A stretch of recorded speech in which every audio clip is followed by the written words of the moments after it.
자, 그럼 오늘 설교를 시작하도록 하겠습니다. 오늘 설교 제목은 기도하는 올바른 자세 이렇게 되어 있습니다. 본문으로는 마태복음 6장 9절과 10절 두 구절 이어서 같이 소리내서 읽고 말씀을 선포하도록 하겠습니다. 마태복음 6장 9절입니다.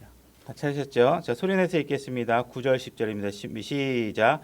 그러므로 너희는 이런 식으로 기도하라. 하늘에 계신 우리 아버지여, 아버지의 이름이 거룩히 여겨지게 하옵시며 아버지의 왕국이 임하옵시며 아버지의 뜻이 하늘에서 이루어진 것 같이 땅에서도 이루어지이다. 기도에 관해서 우리가 여러 가지 주제를 다뤄볼 수 있겠죠. 무엇을 기도해야 되는가, 그죠? 어떻게 기도해야 되는가. 근데 오늘은 우리가 어떠한 자세, 우리가 어떤 태도로 하나님께 기도해야 되는지에 관한 주제로 한번 살펴보고자 합니다. 그래서 오늘 읽은 본문 자체를 보게 되면 예수님께서 이렇게 기도를 가르쳐주고 있습니다. 첫 번째, 하나님이 어떠하신 분이신가? 그분은 거룩하신 분이시다. 그 사실을 분명하게 인정하고 있고 고백하고 있고, 그 다음에 두 번째 줄에서는 예수님께서 또한 고백하고 있는 게 뭐냐면 아버지의 뜻이 이루어지길 원한다, 이렇게 말씀을 하고 있습니다. 그래서 우리가 기도할 때 취해야 할 자세는 무엇이냐면 그분은 완벽하시고 그분은 거룩하셔서 완벽한 답변과 최선의 최고의 답변을 갖고 계신 분이시고, 그죠? 나에게 전혀 해를 끼치실 분이 아니시라는 사실에 대한 여러분들이 확실한 믿음이 있으셔야 되고, 그렇기 때문에 여러분들은 기도하면서 어떻게 하셔야 되느냐? 내 뜻이 이루어지도록 기도하는 것이 아니라 아버지의 뜻이 이루어지도록 기도하셔야 된다는 것입니다. 왜냐하면 내 뜻은 아버지의 뜻에 비하면 아무것도 아니기 때문에 그렇습니다. 나는 그렇게 아버지처럼 먼 미래를 내다볼 수도 없고, 그죠? 내가 보는 건 지금 당장의 짧은 차원의 기도밖에 할 수 없기 때문에 내 뜻이 이루어진다는 건 결코 나를 유익하게 할 수 있다라는 보장이 안 되는 것이죠, 그죠? 그러나 내 뜻이 아버지의 뜻과 일치하다면 아버지께서 그 뜻을 이루어 주실 것이고, 그렇지 않다면 내 뜻은 이루어지지 않고 아버지 뜻이 이루어질 것인데, 그거에 대한 여러분들이 확실한 믿음을 가지고 기도하는 자세를 가지셔야 됩니다. 그죠?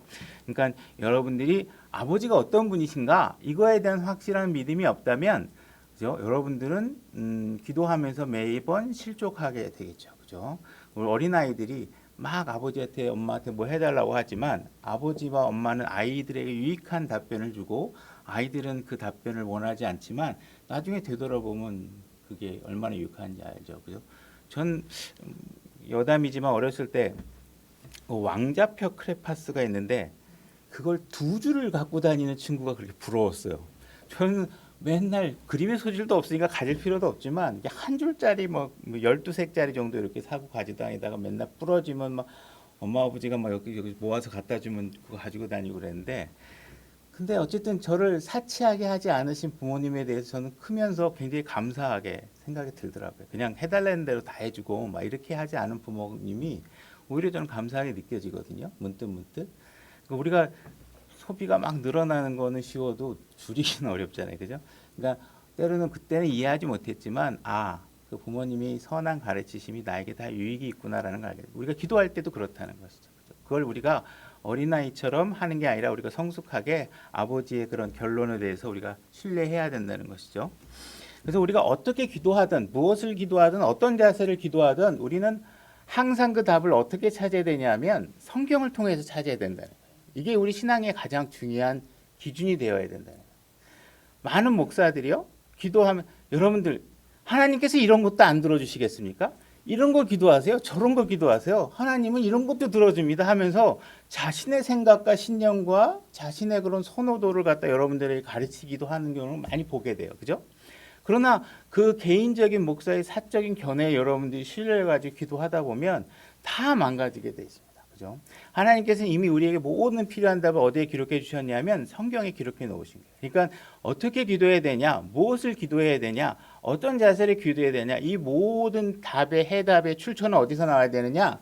바로 성경에서 나와야 된다는 것이에요. 그래서 오늘은 그 자세를 우리가 어떻게 가져야 되느냐 한다는 부분을 생각해 본다 그랬죠. 그래서 우리가 이렇게 생각해 볼 때 자녀들이 만약에 아버지에게 와가지고 무언가 잘못했습니다 반성하면서 얘기할 때 우리가 자녀들이 와가지고 알았어요, 잘못했어요, 막 이렇게 얘기하면 너 자세가 뭐야? 반성했다는 게 뭐야? 이렇게 얘기할 수 있잖아요, 그죠? 우리가 부모님한테 모든 얘기를 다 할 수 있고 부모님은 모든 얘기를 자녀들이 가져와서 얘기하기를 좋아하고 듣기를 좋아합니다. 그러나 자녀들이 무언가 아버지가 시키거나 부모님이 지시한 내용에 대해서 불만하고 억지로 하고 이런 것들을 부모님들이 원하지 않잖아요, 그죠? 하기 싫은데 억지로 하고 그렇게 되면 그건 진정한 순종이 아니겠죠, 그죠? 그래서 우리가 어떤 말을 하든 내가 하겠습니다 얘기를 하든 안 하겠습니다 이런 얘기를 하든 말의 내용보다 중요한 게 뭐냐 하면 그 태도입니다. 태도를 어떤 식으로 이야기하느냐. 우리가 부부간에도 저도 이제 아내와 같이 얘기하다 보면 같은 말을 분명히 해도 꼭 말을 그런 식으로밖에 할 수 없냐라는지, 아니 왜 그러면 끝을 내려야지 왜 끝을 올리냐는지 뭐 이런 거 갖고 말다툼을 하게 돼요, 그죠? 그러니까 우리는 말하는 내용보다도 사실 내가 어떤 태도를 갖고 얘기하느냐를 가지고 굉장히 아무것도 아닌데 사소한 걸 갖고 다툼이 되기도 하고 분위기가 화기애애해지기도 하고 나빠지기도 하고 그런단 말이죠, 그죠? 우리가 하나님과 하고 대화할 때도 마찬가지라는 것입니다. 우리가 어떠한 자세로 어떠한 마음으로 하나님께 이야기하느냐 이것이 굉장히 중요하다는 것이죠. 그죠?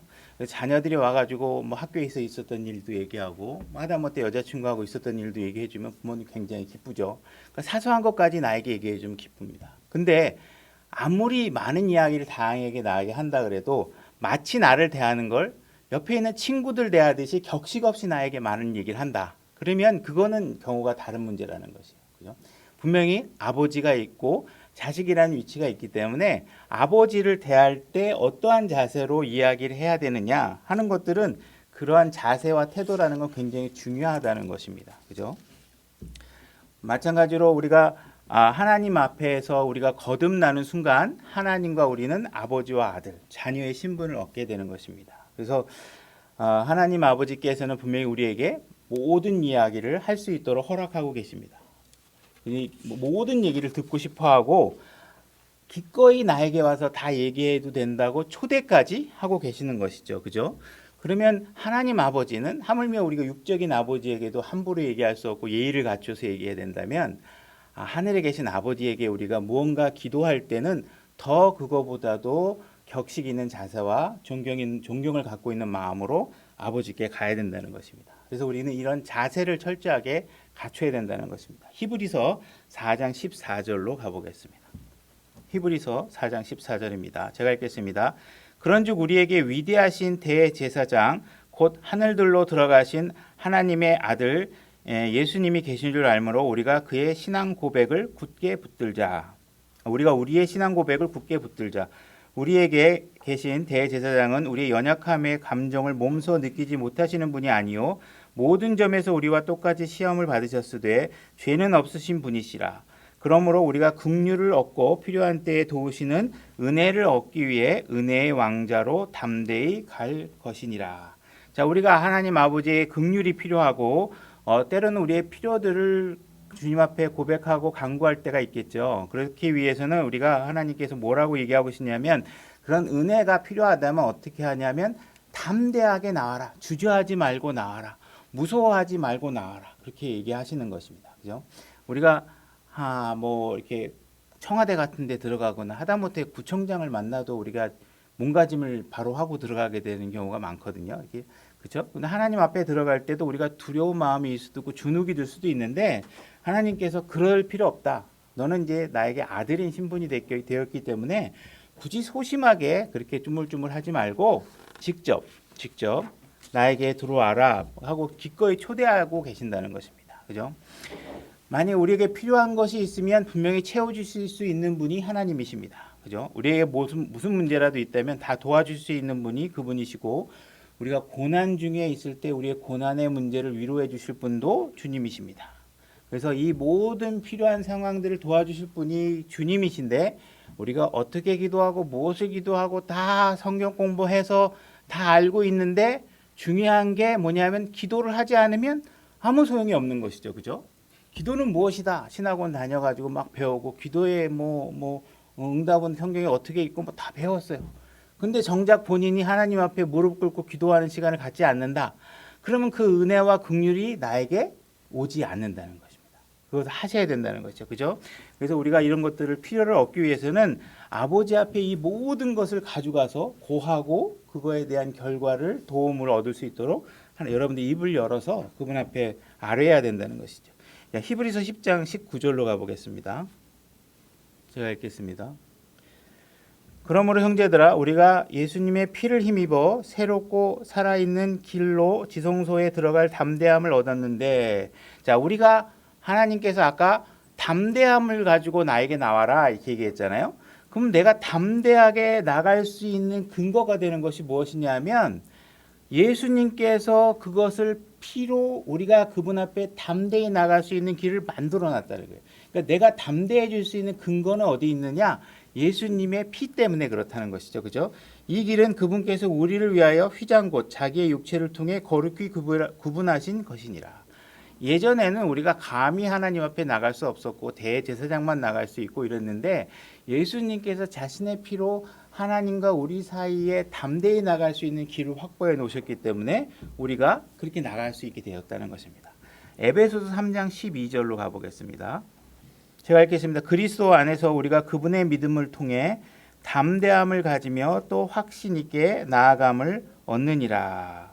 자, 그분을 통해 우리가 얻게 된 것은 담대함과 또 무엇이 있냐면 확신을 가지고 나아가라 이렇게 얘기하고 있습니다. 그래서 우리는 기도할 때 필요한 두 가지 요소가 있는데 뭐냐면 담대하게 나가야 되는 것과 확신을 가지고 나가야 된다는 것입니다. 그죠? 그다음에 우리 베드로전서 5장 7절로 가보겠습니다. 하나님께서 우리에게 확신을 가지고 기도해라 이렇게 얘기하고 있는데 그 확신을 갖게 되면 우리가 무엇을 해야 되냐면 베드로전서 5장 7절 너희의 모든 염려를 그분께 맡기라 이렇게 얘기하고 있습니다. 여러분들이 누군가에게 여러분이 갖고 있는 것을 맡기려고 하면 기본적으로 뭐가 전제돼야 되냐면 그 사람에 대한 믿음이 있어야 돼요. 신뢰가 있어야 돼요. 믿을 만한 사람이래야 이거 좀 잠깐 보관해줘. 이거 좀 해결해줘. 여러분들이 뭐 자녀가 문제가 생겨서 누구에게인가 도움을 청하러 간다 그러면 그 사람이 누구보다도 믿을 만한 사람이니까 하겠지. 믿지도 못하고 사기꾼 같은 사람이면 그 사람이 시키는 대로 가서 할 수 없잖아요. 그죠? 믿을 수 있어야 되는 것입니다. 그래서 여러분들이 근심이나 두려움이나 연약함이나 무엇이 필요한 게 있다면 그리고 우리의 모든 일상에서 벌어지고 있는 매일매일의 죄들을 주님 앞에 고백하려면 그런 것들을 다 그분께 내어놓을 수 있으려면 그분에 대한 신뢰가 여러분들이 있어야 된다는 것입니다. 그죠? 그분께 모든 것들을 다 맡기는 것은 그분이 이 문제에 관해서 어떻게 하실 분인 것인가에 대한 믿음이 있어야 되는 것이죠. 그죠? 그래서 그분께 맡겨라. 너의 모든 염려를 그분께 맡겨라 하면서 그 이유를 그 다음 절의 짧은 문장 속에 얘기하고 있습니다. 뭐냐? 그분께서 너희를 돌보시는 분이다. 그죠? 그분은 절대로 여러분들의 약점을 가지고 여러분들이 해코지할 분이 아니라는 것이죠. 전에도 여담 삼아서 얘기했지만 우리가 친구 간에는 형제 자매 간에는요. 여러분들이 모든 걸 다 오픈하시면 위험할 수 있다고 얘기했잖아요. 그죠? 그 믿음에 따라서 하죠. 왜냐하면 상대방은 인간은 믿을 수 없는 존재이기 때문에 나하고 등을 돌리면 내가 고백했던 모든 약점을 가지고 날 공격하게 하죠. 근데 예수님이나 하나님은 그러실 분이 아니에요. 그러니까 내가 모든 걸 다 내놔도 된다는 거예요. 그죠? 친구한테는 함부로 얘기하지 못하지만 하나님은 다르시다는 것이죠. 하나님은 이미 십자가를 통해서 나머지 모든 그분의 삶을 통해서 우리에게 보여준 건 뭐냐면 우리는 그분을 충분히 믿을 만하다. 그분은 정말 우리를 다 사랑하신다. 그죠? 그리고 그분은 심지어 자기가 뭐라고 얘기하냐면 우리를 돌볼 의무가 있다라는 사실조차도 이렇게 얘기를 하고 있는 거예요. 나에겐 너희를 돌볼 책임까지 있다는 거예요. 그죠?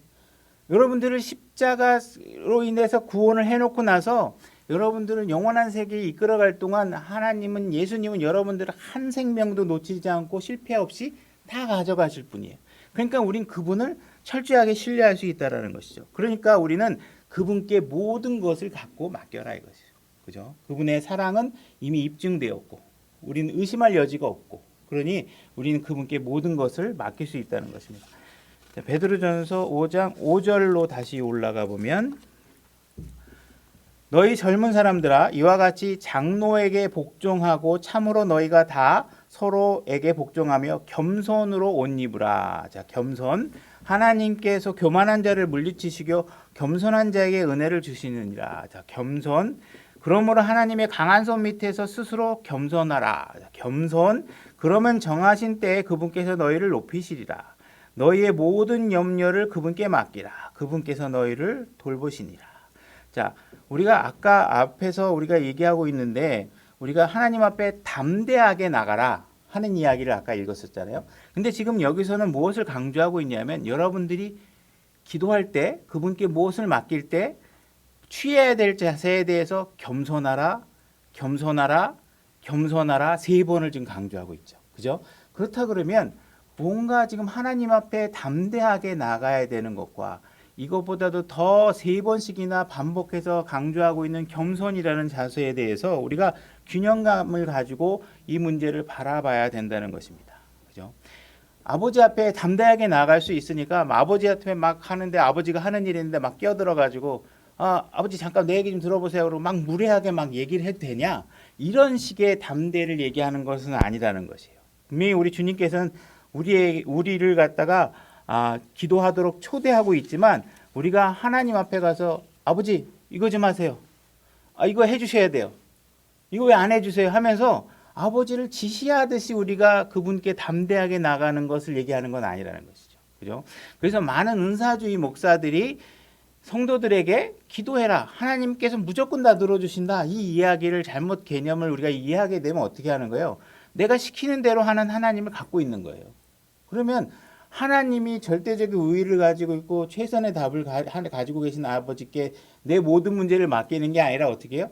내 욕구를 실현시켜주는 하나님을 만드는 것이죠. 그래서 하나님 이거 해주세요. 내 아들 대학 들어가게 해주세요. 내 아들 어디 들어가게 해주세요. 내 아들 뭐 사업 잘 되게 해주세요. 나 뭐 하게 해주세요. 그러면서 아버지를 막 이것저것 시키면서 내가 부려먹는 자세로 하나님 앞에 나가는 것은 담대함으로 나가는 게 아니라는 것이에요. 우리는 분명히 겸손하게 나가야 된다는 것이죠. 그래서 우리가 하나님 앞에 뭔가 자신감이 있고 담대해야 되지만 다른 한편에서는 그 무엇보다도 더 많은 겸손을 가지고 아버지 앞에 나가야 된다 하는 것을 성경이 말해주고 있는 것이라는 것입니다. 자, 시편 17절로 가보겠습니다. 제가 읽겠습니다. 주여 주께서 겸손한 자의 소원을 들으셨사오니 주께서 그들의 마음을 예비하시며 주의 귀를 기울여 들으시고 이렇게 됐습니다. 자, 주님께서는 겸손한 자의 이야기에 귀를 기울이신다는 우리가 하나님의 말씀을 생각해 볼 때 쉽게 적용할 수 있는 것들은 우리가 가족의 문제로 이렇게 좁혀서 경우를 대입해 보면 쉽게 이해가 되는데 아버지와 아들이 있는데 아들이 아버지 앞에 와가지고 막 아버지 이거 해주세요. 당연히 뭔가 해줘야 될 것처럼 안 해주면 막 큰일 날 것처럼 씩씩거리고 막 무례하게 얘기한다 그러면 어느 부모도 그 얘기를 듣고 기꺼이 마음으로 도와주고 싶은 마음이 안 생기겠죠. 그죠? 무례하게 느껴지고 혼내고 싶고 저거 어떻게 버르장머리 가리킬까 이렇게 생각하실 거 아니에요. 근데 자기 아들이 와가지고 뭔가 내가 아버지 정말 내가 부끄럽지만 정말 내가 이런 사고를 쳤고 아버지 내가 정말 자격은 아니지만 정말 내가 이것을 갖고 싶은데 혹시 안 해주시면 어쩔 수 없지만 한번 해주실 수는 없을까 이렇게 하면서 뭔가 아버지께 겸손한 자세로 귀를 기울이면 어떻게 부모 마음이 더 해주고 싶고 그죠? 제가 왜 저렇게 쩔쩔매고 그러는가 이런 마음을 갖게 되잖아요. 그죠? 그래서 우리가 뭔가 이런 겸손한 자세를 가지고 아버지께 가는 것은 굉장히 중요하다는 것입니다. 그죠? 우리가 아버지 앞에 나가서 담대할 수 있다는 것은 아까도 얘기했지만 내가 무엇은 어떤 자격이 있거나 내가 대단하거나 이래서가 아니라 하나님께서 우리에게 담대하게 나올 수 있다고 얘기하는 건 뭐냐면 이 담대함에 전에 우리는 전혀 범접할 수 없는 그 길을 예수 그리스도께서 자신의 피로 십자가에서 피를 흘리시고 그 길을 터놓는 일을 예수님께서 하셨고 그죠? 그걸 통해서 하나님께서 너는 나와도 된다. 내 앞에 담대하게 나와도 된다 하고 초대를 허락을 해 놓으셨기 때문에 우리가 담대하게 나갈 수 있는 것이죠. 그죠? 그렇지만 이 담대함을 갖추고 나간다는 것 이면에 우리가 무언가 그분을 존중하는 마음을 가지고 그죠? 겸손한 마음을 가지고 함께 겸비돼서 균형 있는 자세로 접근해서 가셔야지 그렇지 않으면 안 된다는 것이죠. 그래서 담대함과 겸손, 확신과 존중 이런 마음들을 균형을 잡고 나가셔야 된다는 것입니다. 자, 예레미야서 12장 1절로 가보겠습니다. 예레미야 12장 1절. 제가 읽겠습니다. 오 주여, 내가 주와 변론할 때에 주께서는 의로우시니이다. 그럼에도 내가 주의 심판들에 대하여 주께 아뢰고자 하오니 어찌하여 사악한 자들의 길이 형통하니이까? 어찌하여 크게 배신하는 자들이 다 행복하니이까?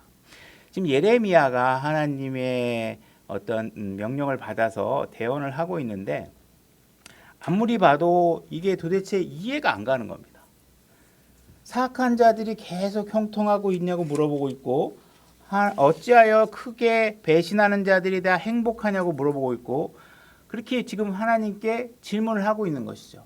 근데 이 예레미야가 제시하고 있는 이 질문들은 하나님의 이것을 질문하기 이전에 예레미야가 먼저 고백한 것은 무엇이냐 하면 하나님은 의로우신 분이라는 거예요.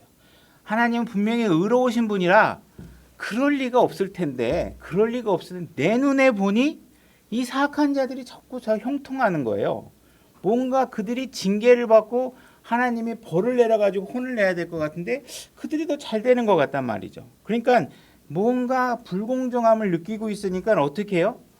이해가 안 간다고 하나님 앞에 묻고 있는 것이에요. 우리도 신앙생활 하다 보면 왜 나한테 이런 일이 벌어지지? 왜 저 사람한테 저런 일이 벌어지지? 왜 세상에 이런 일들이 벌어지지? 하면서 궁금해할 수 있다라는 것이죠. 그죠? 그런 일이 생길 때 우리가 무언가 솔직한 마음으로 우리가 갖고 있는 그 의심들에 관해서 하나님 앞에 물어볼 수 있다라는 것이에요. 그죠? 그래서 지금 예레미야는 일단 하나님이 완벽하시고 그러실 분이 아니시고 모든 최종의 최선의 결과를 내오실 분이라는 건 알지만 솔직하게 하나님 내가 잘 이해가 안 갑니다. 이것에 대해서 뭔가 이해할 수 없으니 하나님 저를 좀 도와주십시오. 이렇게 고백을 하고 있는 거예요. 도움을 얻고자 하는 것이죠. 그죠? 그러니까 뭔가 하나님을 의심하는 일이 잘하는 것이다. 하나님을 의심해도 좋다. 이런 걸 얘기하는 것이 아니라 우리가 마음에 생긴 이런 의심들이 있다면 하나님이 우리 마음을 모르실 리가 없잖아요. 그죠? 내가 하나님에게 불평을 갖고 있다. 그럼 하나님이 내 마음을 모르실 분이 아니시죠. 그죠? 내가 하나님께 뭐가 화가 나 있다면 하나님이 내 마음속에 화가 나 있는 걸 모르실 분이 아니라는 것이에요. 내 마음속에 뭔가 의심이 든다면 당연히 하나님이 나에게 의심이 있다는 걸 아는 것이죠. 그죠? 그렇다 그러면 여러분들은 최선의 방법이 뭐냐 하면 이걸 숨기거나 뭔가 하나님 앞에 아닌 척하거나 뭐 이렇게 할 것이 아니라 내 마음의 궁금증을 솔직하게 하나님께 털어놓고 내 이해가 부족함을 하나님께 도와달라고 요구하는 것입니다. 하나님께서 분명히 잘못하실 일이 아니신데 왜 하나님께서 내 눈에 이렇게 보이는 걸까요? 제발 저의 이해를 도와주실 수는 없을까요? 그죠? 이렇게 이해를 구하는 것입니다. 기도라는 것은 이렇게 내가 뭔가 하나님이 하시고자 하는 일에 내 이해가 부족해서 이 이해가 부족하게 되면 어떤 일이 벌어져요? 그걸 방치하면 내 마음에 의심이 막 들어가지고 이상한 생각하게 되고 하나님에 대한 불신으로 연결될 수도 있잖아요. 그죠? 그럴 때는 오히려 하나님께 기도하고 내가 왜 이해가 안 되는지에 대해서 고백을 하면 하나님께서 뭔가 내 마음을 고쳐줄 수 있는 기회로 삼을 수 있다는 것이에요. 그래서 우리가 뭔가 문제가 생기거나 의심이 생기면 하나님 난 믿음이 좋은 척 하나님 괜찮아요. 저 다 이해해요. 하나님이 그러시겠죠 하면서 마음의 의심이 자꾸 불 때는 오히려 솔직하게 얘기해라. 그러면 하나님께서 어떻게 하시느냐? 이 예레미야에 대한 기도 결과는 어떠냐? 하나님은 너 이놈아 왜 나한테 이렇게 불만이야? 왜 나를 못 믿어? 이렇게 책망하신 것도 아니고 나 너하고 같이 못 일하겠다고. 도대체 내가 시키면 그대로 하지 왜 자꾸 그러는 거야? 버리시는 것도 아니고 어떻게 해요? 그래 네 말이 맞다. 저 사악한 백성들 내가 혼내줘야 되는데 안 혼내준 게 내가 잘못된 거네. 내가 네 충고를 받아들여서 내 생각을 바꿔야 되겠다. 그래서 막 심판해가지고 막 다른 사람도 혼내거나 이렇게 하는 게 아니라는 것이죠. 그것이 아니라 어떻게 해요? 예레미야는 하나님께서 왜 이런 일을 하시는 데에 대한 이해와 확신을 얻게 되고 그 이후로 지금까지도 20년 동안 하면서 의심이 들었는데 그 이후로는 다시 마음의 확신을 가지고 또 다른 20년간 하나님의 일을 하게 되는 상황에 놓인다는 것입니다. 그래서 무언가 우리가 우리 이해를 뛰어넘는 분이시니까 이해가 잘 안 될 때는 그분께 불만과 왜 그렇게 하시는 것인가에 대한 불평을 얘기하는 게 아니라 실제로 여러분들 안에 들고 있는 모든 의심들을 고백하고 하나님께서 여러분들에게 무언가 확신을 가지고 그 일을 지속할 수 있도록 도움을 구하고 그래서 여러분들이 마음에 생긴 병이나 문제들을 해결해서 여러분들의 믿음의 생활이 지속될 수 있도록 도움을 청하는 것이 중요하다는 것입니다. 자, 시편 62편 8절로 가보겠습니다. 시편 62편 8절. 백성들아 너희는 언제나 그분을 신뢰하고 그분 앞에 너희의 마음을 쏟아놓으라. 하나님은 우리를 위한 피난처시로다. 자, 여러분들의 마음을 하나님 앞에 쏟아놓으셔야 됩니다. 그죠? 이 구절에서 우리가 구성을 보게 되면 그 여러분들의 마음을 쏟아놓기 이전에 무엇이 형성되어 있냐면 언제나 그분을 신뢰하는 마음이 형성되어 있다는 사실을 볼 수 있습니다. 여러분들이 그분을 신뢰하면 그분 앞에 모든 것을 다 쏟아놓을 수 있는 것이죠. 자, 이 마음을 쏟아놓는 장면이 사무엘, 이건 찾지 마세요. 사무엘상에 보게 되면 한나가 기도할 때 내 혼을 쏟아놓았다라는 말로 기도를 합니다. 그러니까 결국은 우리가 주님을 너무나도 신뢰한다면 우리는 내 안에 있는 모든 것들을 다 끌어내서 그분 앞에 내가 갖고 있는 의심, 한나도 그랬잖아요. 도대체 왜 나한테 아기가 없는 거야? 그 당시 아기가 없다는 것은 마치 저주받은 것과 마찬가지인데 왜 내 안에 그런 문제가 생기는 건지 하나님 앞에 솔직하게 다 자신의 약점을 끌어내서 그 이해를 돕기 위해서 하나님께 기도했죠. 그랬더니 하나님께서 확신을 시켜줬죠. 나에게 큰 계획이 있다. 너를 통해서. 그죠? 그래서 우리는 무언가 내 마음에 의심이 생긴다 그러면 아닌 척할 필요 없다는 것이죠. 뭔가 다른 의도가 있는 척하면서 저는 뭐 알고 있어요. 뭐 이렇게 하는 거 할 필요 없다는 것이죠. 숨기려 할 필요도 없고. 그죠? 뭔가 내가 대단히 영적인 척 할 필요도 없다는 것입니다. 그래서 우리는 주님을 신뢰하고 주님 앞에 모든 것을 다 쏟아내고 기도를 하라는 것입니다. 그래서 신뢰가 되어야 많은 것들을 얘기하시죠. 부부간에도 마찬가지입니다. 부부간에도 우리가 서로가 일단 신뢰가 바탕이 되어야 내가 모든 것을 서로에게 얘기할 수 있는 것이잖아요. 그죠? 신뢰하지 않으면 많은 것들을 얘기할 수 없겠죠. 뭔가 숨겨야 되고 숨겨야 될 것들이 있고 막 생기면 모든 것들을 털어놓을 수가 없게 되는 것입니다.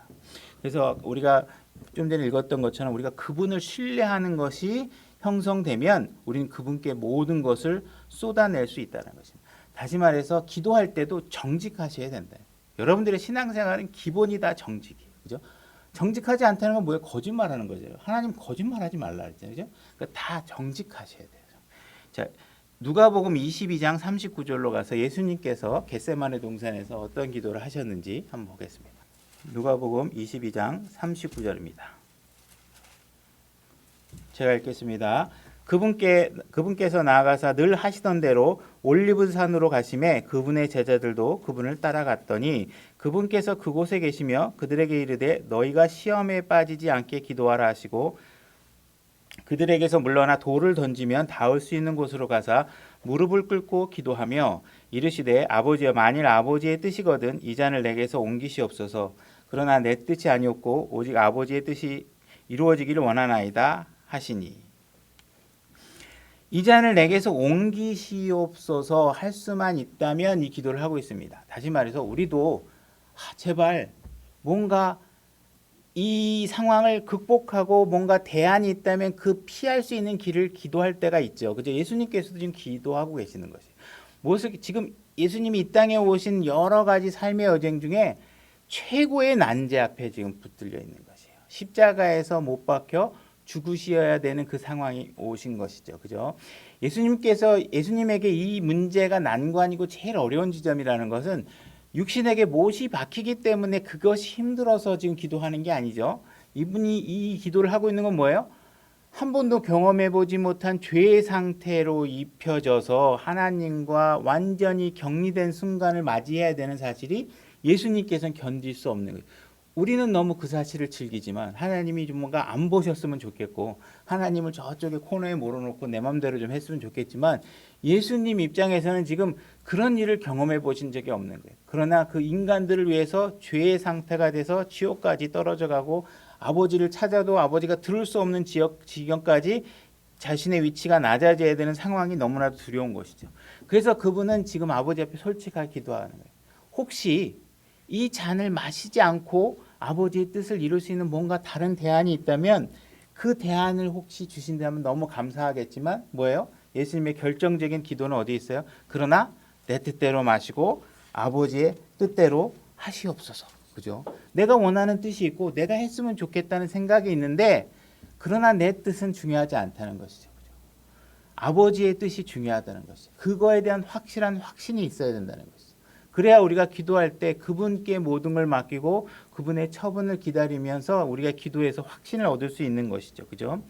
그래서 기도라는 것은 우리가 순종을 배우기 위하고 결국 그 기도의 종결점은 뭐냐 하면 아버지의 뜻에 순종하는 것으로 가기 위한 방편이지, 기도를 통해서 내가 무언가를 지시하고 내가 무언가를 요구하면 이루어지는 그렇게 어떤 내 욕구의 실현 도구로 쓰는 것이 아니라 나의 부족, 이해의 부족, 나의 믿음의 부족을 통해서 흔들리고 있는 내 상태를 아버지의 뜻에 일치시키는 과정으로 과정을 갖기 위해서 필요한 것이 바로 기도라는 것입니다. 요한복음 6장 38절로 가보겠습니다.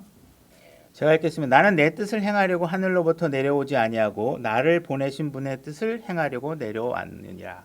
예수님께서도 자신의 뜻을 실행하기 온 게 아니라 아버지의 뜻을 하기 위해서 왔다. 히브리서 10장 7절로 가보겠습니다. 히브리서 10장 7절입니다. 히브리서 10장 7절 제가 읽겠습니다. 그때 내가 말하기를 오 하나님이여 보시옵소서, 두루마리 책에 나에 대해 기록된 바와 같이 내가 주의 뜻을 행하러 오나니 하였나이다 하시니라. 기도를 하는 것은, 우리가 기도를 하는 것은 내 뜻을 관철시키는 것이 아니라 아버지의 뜻에 순종하기 위해서 하는 것입니다. 아버지께서 나를 위해서 이루고자 하는 일들을 내가 마음에 의심이 생기고 내 마음이 지쳐서 뭔가 피하고 싶을 때 아버지의 뜻을 다시 확인하고 박차를 가해서 그 일을 추진하게 만드는 것이죠. 그죠? 그래서 우리가 예수님께서도 지금 이 기도를 통해서 예수님께서 얻은 것이 무엇이냐? 누가복음 22장 43절 그 귀결점을 보게 되면 뭐라고 되어 있냐면 하늘로부터 한 천사가 그분께 나타나 그분을 강건하게 하시더라. 이렇게 얘기하고 있습니다. 예수님께서는 자기의 뜻을 얘기했죠. 이렇게 혹시 할 수 없을까요? 이것을 피할 수 없을까요? 그러나 예수님의 기도의 결과는 뭐냐면 자기의 뜻대로 하나님의 뜻을 바꾸는 일에 실패하신 것이죠. 그죠? 하나님은 원래 세우셨던 하나님의 뜻을 그대로 관철시키고 계시는 거예요. 방법은 무엇이냐? 내 아들에게 내가 왜 이것을 그대로 해야 되는지에 대한 힘과 격려를 통해서 그 일을 힘있게 다시 추진할 수 있도록 하게 한다는 것이죠. 그죠? 그래서 결국은 예수님은 어쩔 수 없이 죄의 모양으로 죄를 뒤집어 쓰고 지옥으로까지 가서 아버지와 격리된 상태, 분리된 상태를 경험하실 수밖에 없는 것입니다. 그래서 우리의 기도를 통해서 우리의 주변 어떤 상황들을 바꿔놓을 수도 있고 바꿔놓지 못할 수도 있어요. 그러나 대부분이 어떤 주변의 상황이나 어떤 나를 괴롭히는 누군가를 바꿔주십시오 해가지고 여러분의 기도를 통해서 나를 괴롭히는 사람이 갑자기 착한 사람이 되거나 그럴 리가 거의 없어요. 문제는 뭐냐 하면 그런 상황 속에서 내 자신의 마음, 그 상황을 받아들이는 나 자신, 이 환경을 헤쳐나가고 있는 내 자신이 하나님께서 바꿔 놓으려고 하는 대상이라는 것입니다. 그런 문제들을 어떠한 마음 자세로 이겨나갈 수 있는지를 나를 돕고 계신다는 것이죠. 그죠? 그래서 우리 다시 읽었던 본문으로 돌아오면 마태복음 6장 9절로 가보겠습니다. 마태복음 6장 9절 제가 읽겠습니다. 그러므로 너희는 이런 식으로 기도하라. 하늘에 계신 우리 아버지여, 아버지의 이름이 거룩히 여겨지게 하옵시고 아버지의 왕국이 임하옵시며 아버지의 뜻이 하늘에서 이루어진 것 같이 땅에서도 이루어지이다.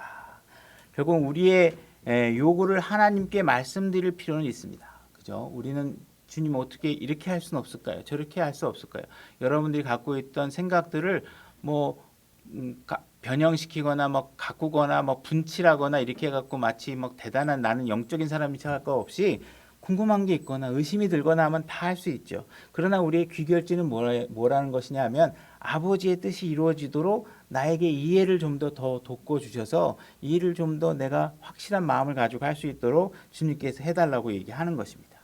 자, 마태복음 21장 22절로 가보겠습니다. 마태복음 21장 22절 제가 읽겠습니다.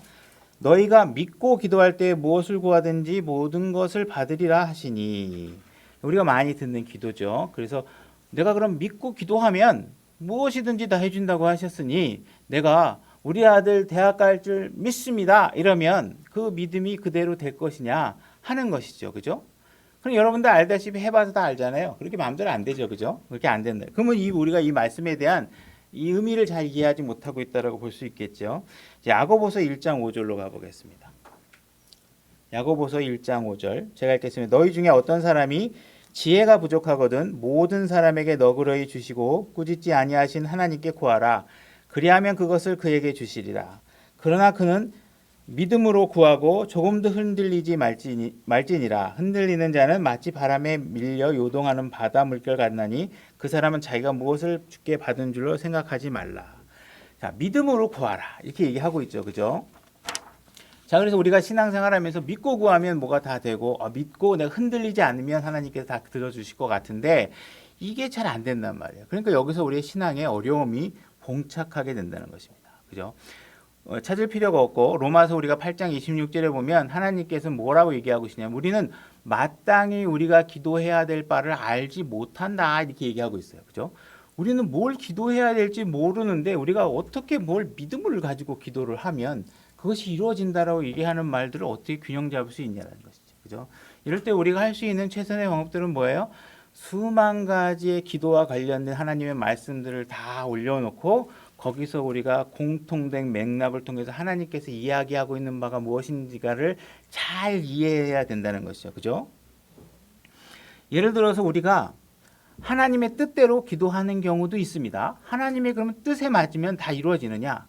제가 제 아내가 만약에 구원을 안 받아서 구원을 받게 하고 싶다.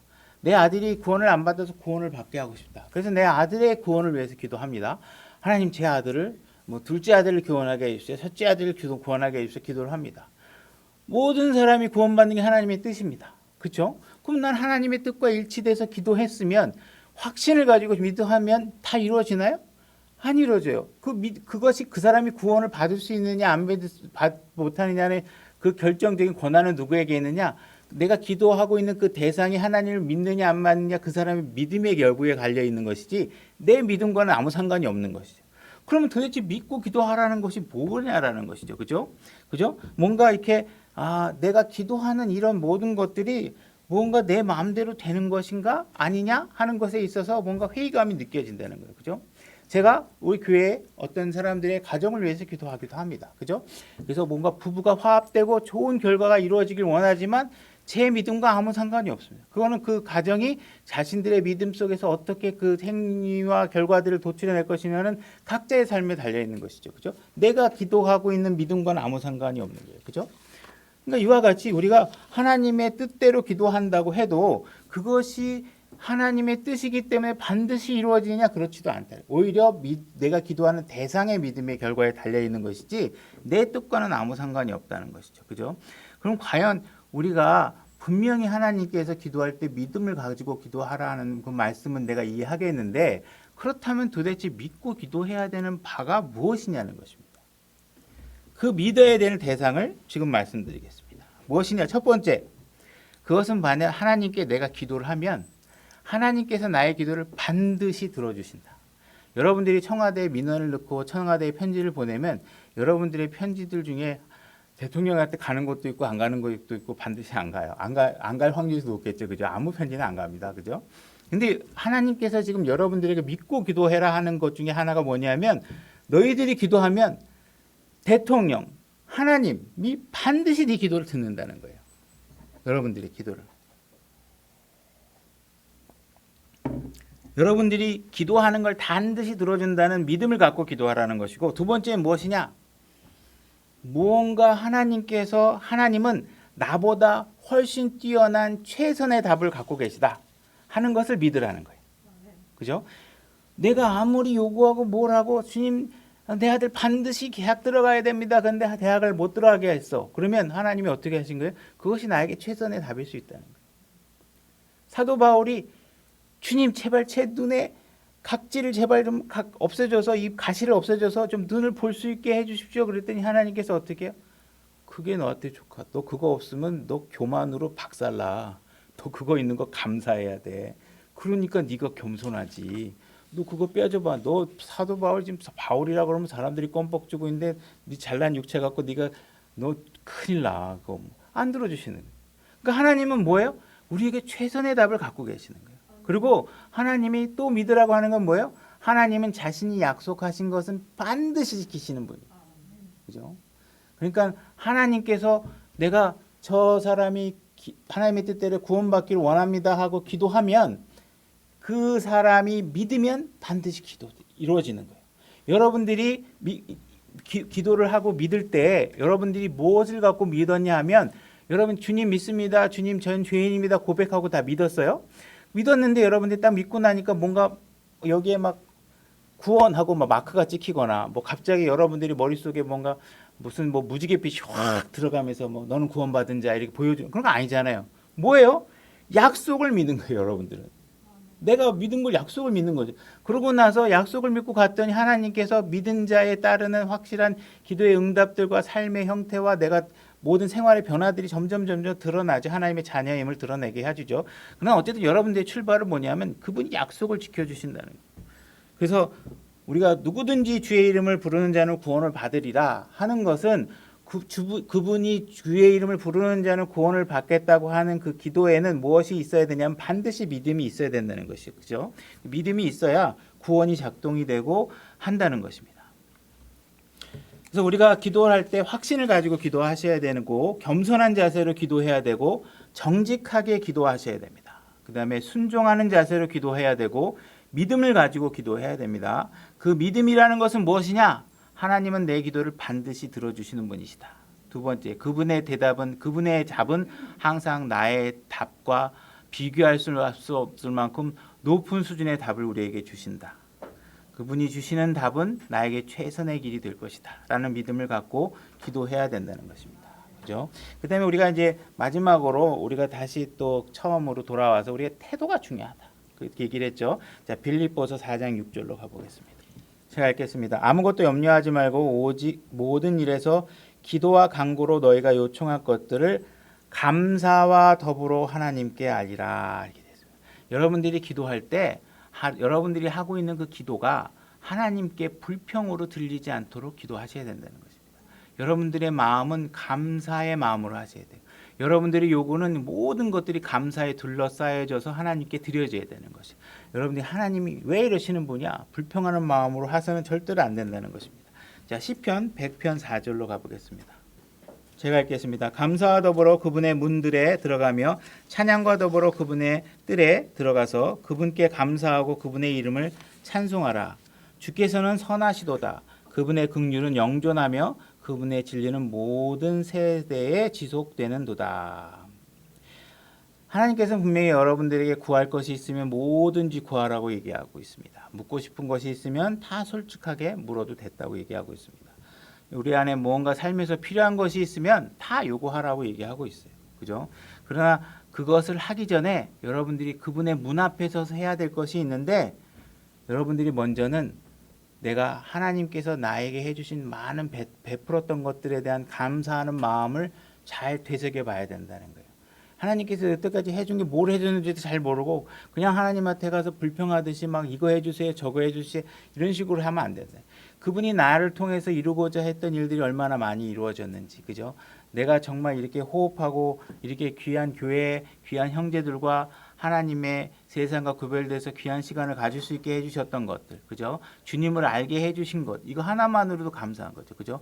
여러분들이 생명 안에 들어온 것만으로 이 모든 감사들을 다 가지고 마음에 품고 그 감사하는 마음이 절절한 가운데서 여러분들이 그 이후에 요구들을 하라는 것입니다. 그런 것들이 빠지면 안 되는 것이죠, 그죠? 그래서 분명히 우리 부모들은 자녀들이 내가 풀빵 붕어빵 사가지고 가서 아이들이 맛있게 먹어주면 되게 기분 좋잖아요. 그죠?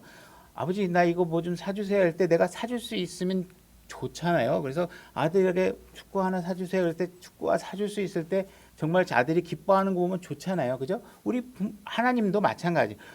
자녀들이 뭔가 감사하는 마음으로 겸손하게 와서 그들의 필요를 요구하고 그래서 내가 이건 들어주면 좋아하겠다. 그러나 이건 들어주면 안 되겠다 하는 것들에 있어서 뭔가 아버지께서 그 겸손한 자녀의 요구를 하나하나씩 이루어져 가고 그 아이가 인격이 잘 형성하도록 하는 것이 최종적인 목적이니까 때로는 불필요한 것들은 막고 해가면서 아이들이 성장해가는 것을 보면서 기뻐할 수 있다라는 것이죠. 그죠? 그래서 우리가 자녀들이 아버지 앞에 뭔가 감사하는 마음, 아버지가 이렇게 나에게 해준 것들을 너무나도 감사하다. 우리 난 이런 아버지 갖고 있는 게 너무 좋다. 이런 마음으로 자녀들이 나에게 다가온다면 기뻐할 수 있는 것처럼 여러분도 하나님 아버지께 여러분들 일단 하나님께서 여러분들에게 해주신 그 감사한 것들을 놓치지 말고 계시라는 거예요. 감사한 것들이 너무 많다는 거예요. 그런 것들을 잘 가지고 아버지 앞에 가라는 것이죠. 그죠? 그래서 우리가 기도할 때 잊지 말아야 될 것은 올바른 자세로 기도하시고 겸손의 무게를 많이 가지고 계셔야 되고 공손한 자세로 하나님께 나가야 된다는 것입니다. 그래서 겸손과 담대함을 잘 균형 맞추셔서 여러분들의 기도 생활을 통해 여러분들이 하나님이 이루고자 하는 그 뜻이 이루어나가는데 기도가 큰 힘이 될 수 있기를 바라겠습니다. 오늘 설교 여기까지 하겠습니다.